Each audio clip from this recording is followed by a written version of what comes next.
I hardly know what to tell you about the next half hour, except that it has been reported as true by those to whom it happened. It has been investigated, and no one, as yet, has been able to explain it or disprove it.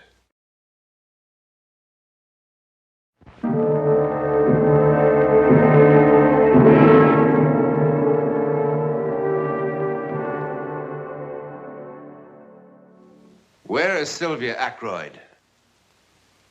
Many have asked that question. Her husband, her friends, the police, especially the police. I'm not the first, nor will I be the last to visit this room. It's Sylvia's room, now become one of the world's more celebrated bedchambers, thanks to Scotland Yard's highly trained clue seekers. They began, as they usually do, with personal effects. With these dresses, all knit by hand. Lonely hands. The hands of a woman who had nothing else to do. But where is Sylvia now? Dead? But not exactly. Well, not officially. That morning, the 4th of April, was an important day. It was her birthday. Sylvia? Her 40th birthday. Good morning, my dear. Harrison? I have something for you. You should have come down to breakfast this morning. Essie did something triumphal with kidneys and bacon. Kidneys make me nervous at the best of times, let alone breakfast. Now, would you mind signing here and here? What is it? It's a new stock I'm buying now. Now, please, dear, I'm in rather a hurry. I'm sorry, but I do like to be told about things now and again. I'll tell you later. Incidentally, I won't be home for dinner tonight. I didn't expect you. It's Friday. You're always late Fridays. Merely because Friday happens to be the most opportune evening for filling business associates with expensive champagne. Of course. As a matter of fact, I'm taking Horton Bassler down to Sunningdale. Really? You remember Horton? He was with me during the war. The three of us used to go out together in Paris. He was with us the night we won that waltz contest at Bricktops. That was such a beautiful, lovely night. You have a very good memory, my dear. I need it. Shall I give Horton your regards? Do. Well, have a good day. You too. What are you doing down there? Celebrating my birthday. Oh, thank goodness. I've been wanting to get this place cleaned up. 10 years this stuff's been lying around here. All the things I had in Paris. Oh, the welfare people could use some of these. Here's a perfectly good sweat. Oh, no, Essie. This saved my life. You didn't have any heat during the occupation. Oh, living in the past when them things could keep some poor kid warm. Oh, Essie, look. Our transmitter. We used to send messages on that across the channel, and you don't know Junk. how You know, we really should send some of these things to the hospital. My diploma from the Sorbonne before the war. What's all this? Oh, Essie. Madame Soulon and I made these the day the Allies marched into Paris. We dyed little strips of rags with red and blue ink, and, oh, we waved them and waved them as the boys came marching up the Champs-Élysées the day I met Harrison. Oh, Essie, it was so exciting. Well, it's over now. Yes, it certainly is. It's hard to believe it was even me. What's this? A game for young and old.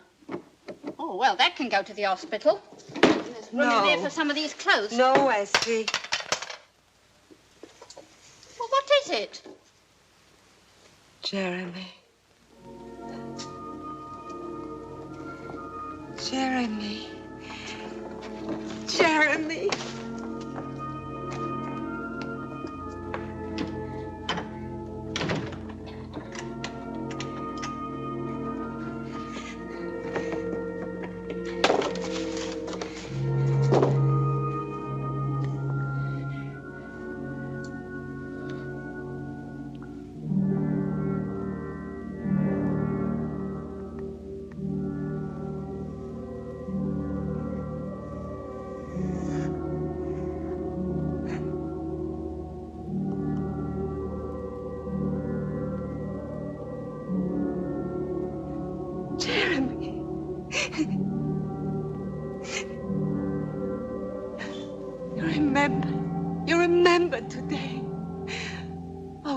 bless you.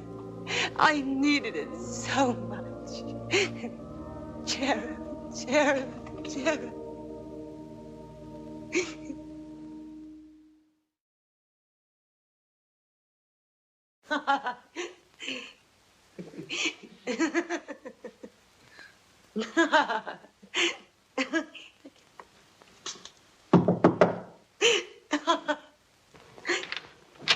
Oh, Essie, that's not very big. You're lucky to get anything, sending me down at the last moment. 3 shops I had to go to for enough candles. And I got lamb chops for your dinner. Wonderful. Wonderful. Maybe I should get some more. There's only enough for one. No, that's right, Essie. Dinner for one. I'll have it up here on a tray.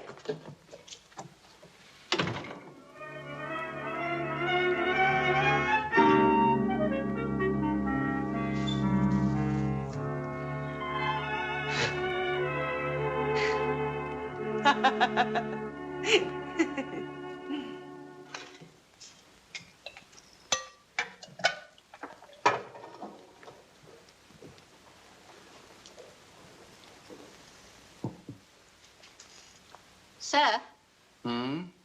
I was wondering if you knew a man called Jeremy. Doesn't that look good? Jeremy who? I don't know. He came to call on Mrs. Ackroyd yesterday. Jeremy. Oh, probably Jeremy Carlos from the Spanish consul. What did he look like? Oh, I didn't see him. He came when I was down at the shops. Mrs. Ackroyd asked me to get her a birthday cake, and it was when I got back. Oh, was it her birthday? Heavens, Essie, why didn't you remind me? Anyway, it was quite a party. Well, good. I'm always telling Mrs. Ackroyd she should have more friends. Have a few laughs. Well, there were plenty of laughs yesterday. I could hear them even when I was down here, dusting the sitting room. Good morning, darling. Good morning. It's all right, Essie. I'll help myself. Oh, I'm so hungry this morning I could eat me kidneys. Scrambled eggs. Oh, so they are. Darling, I'm sorry about yesterday. What? Your birthday. Oh, darling, I forgot yours last year. Anyway, I thought you were just being tactful. You know how women dread birthdays. I was thinking,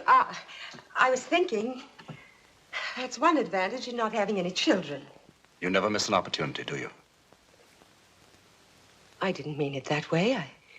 I just meant that this way I can stay the same age forever without suddenly finding I have a daughter years older than I am. Anyway, I'm glad you had a nice day. I did. Essie tells me you had quite a party. Who was here? Oh, it wasn't really a party. I just thought a birthday cake would be fun. That man from the consul? Who? Carlos? Carlos. Oh, no, Harrison. Then who was here? There was no one here. Sylvia, what you do is your own affair. I use that word judiciously. Frankly, I don't mind, as long as you're clever enough to keep it that way. But you must understand my position. I will not risk adverse publicity. I don't intend to find my name in the morning papers. I hope I make myself perfectly clear.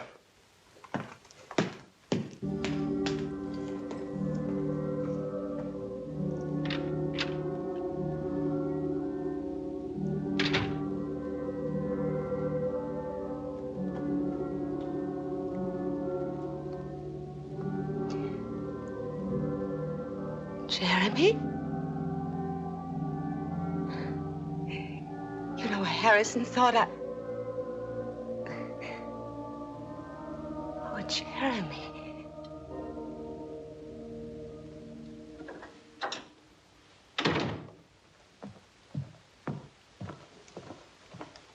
Harrison, you're early. Where did you go tonight? Oh, I got bored with the house, so I thought I'd dine out. Oh, so you thought you'd dine out. Yes, Harrison. It's Friday, your night out. I thought it was time for my night out, too. Where did you go? Quaglino's. Did you see anyone we know? Yes, I saw the Bradens. And did they see you? They were sitting at the next table. Well, you're going to tell Lily Braden right now how delightful it is to have your cousin over here on a visit from France. No, I won't, Harrison. Because Lily wouldn't know what I was talking about. Yes, they did see me. In fact, they asked me to join them because I was by myself, dining alone. You're a liar as well. How dare you?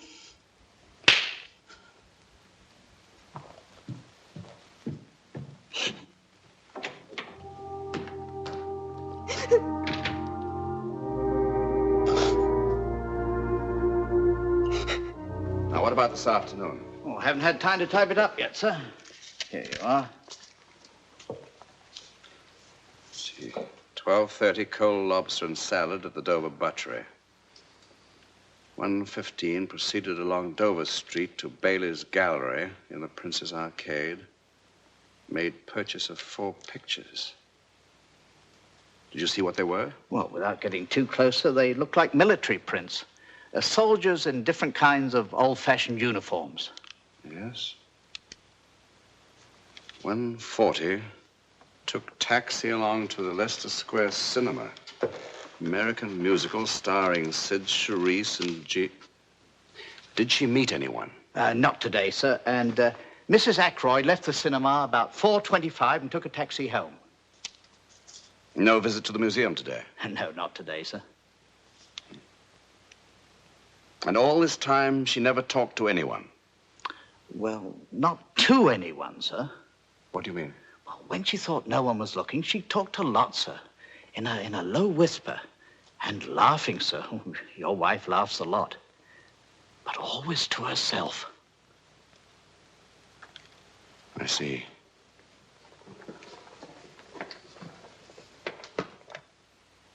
Jeremy, why can't I see you?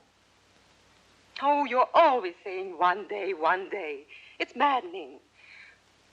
Jeremy, come over here to the piano. This little figurine. See if you can move it. It's not ridiculous. Well, then show me. Push it over, please, Jeremy.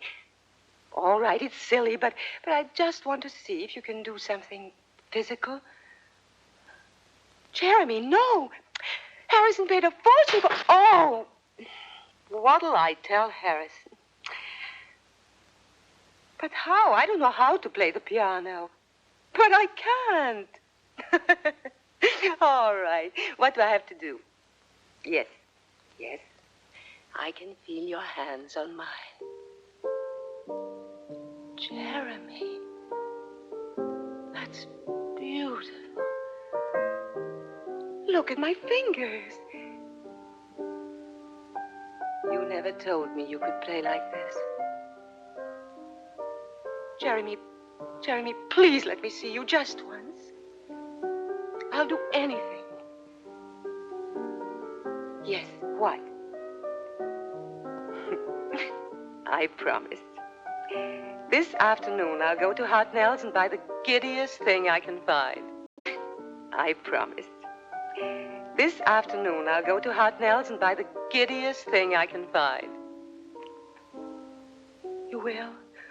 Honestly? Now, Jeremy, don't tease me. I couldn't bear it if you... When? Jeremy, tonight. What time? Oh, Jeremy, I want to know how tall you are and the color of your eyes and what you look like when you laugh. Turn that off. Touch of your lips. How could you? How could you? How could you spy on me? How could you? How could you?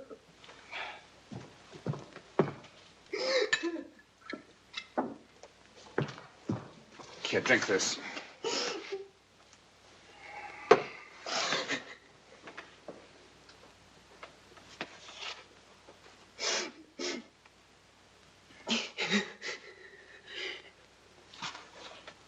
It's pathetic, isn't it? All these weeks you've been suspicious. Now you know.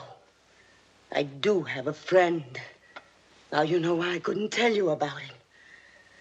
Wasn't because I was frightened you'd be jealous. I wish you could have been. If you were capable of jealousy, this wouldn't have happened. I know one thing, Sylvia. I know that you're ill. You need a doctor. No! You don't know anything. I'll tell you. Do you remember me? I don't mean the heroine of the resistance or anything like that. I mean me. Me, the way I was. Fun and pretty and enthusiastic about things. Do you remember? What happened to me, Harrison? I died. It wasn't getting older, that did it. Harrison, I loved you very much. Sylvia, you must... Just listen. When I found out about you, I should have fought to keep you. But I didn't. I just gave in. I stopped living. Until 3 weeks ago, Harrison, on my birthday, something happened to me. And all of a sudden, I was moving again, and there was color and fun and sunlight. Because someone was showing me some affection. Who? Someone incredibly kind. But who, Sylvia? Do you know what a Ouija board is? A Ouija board? What are you talking about? You remember when Pierre Dardet was captured, and we couldn't get any messages across anymore. Well, Madame Soulon had read a book on telepathy. It seemed pretty far-fetched, but we were desperate enough to try anything. The nights were long, anyway. So somewhere she found a Ouija board.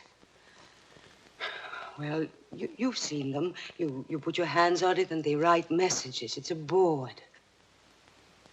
Well, anyway, it didn't work. Not for the purposes we wanted, but we did make a friend. Go on, Sylvia, go on. Before God, I'm telling you the truth. At first, the writings were meaningless, but slowly, there was sense, and then Jeremy. Jeremy? Yes, he was a soldier who fought for France in 1870. And, oh, I know this sounds unbelievable, but I've checked it. I've checked in every book in the library. Everything he told us, it's all there. His name, his regiment, where he fought. I swear. Go on, Sylvia, go on. Well, we began to depend on Jeremy very much. He used to tell us where we could find food from the Germans, and he warned us before the Gestapo made searches, and he... Best of all, he made us laugh. Well, that's my lover. A man who's dead 80 years.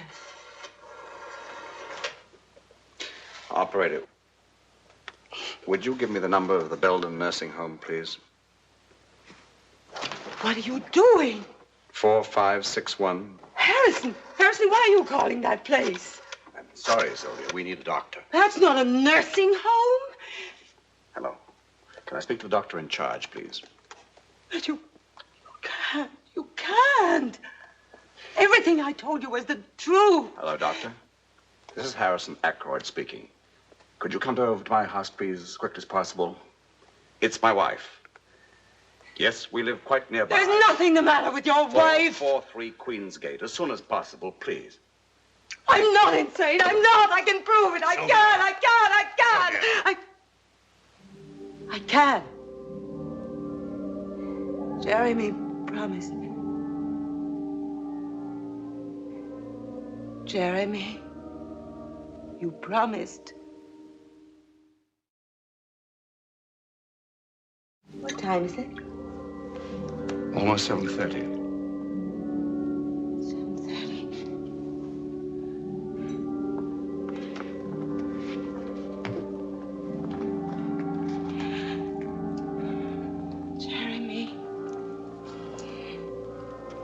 Jeremy, please.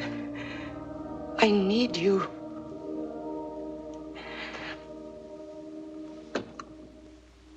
Harrison,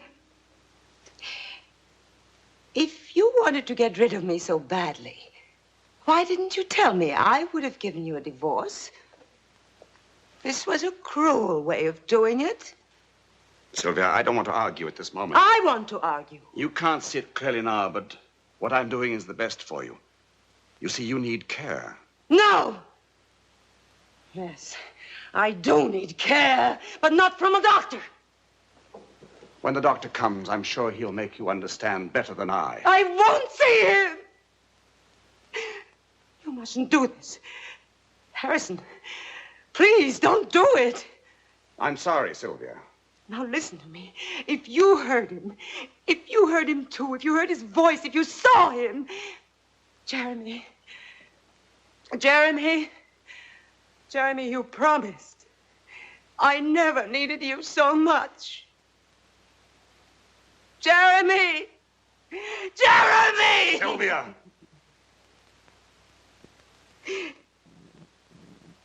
Harrison, the tape recorder.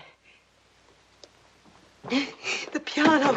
Now, you know I can't play the piano, Harrison, but you heard me play it on the tape recorder. That was Jeremy. If I can do it now. Jeremy, help me. Help me. Help me, help me, help me. Sir, the doctor's here. Doctor, I'm Harrison Ackroyd. That is my wife. You can trust me. You'll be happy where you're going. Come on now.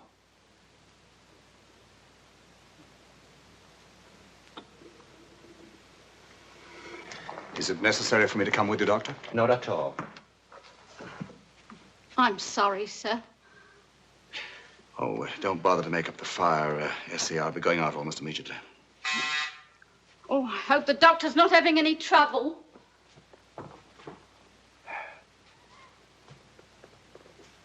Sir.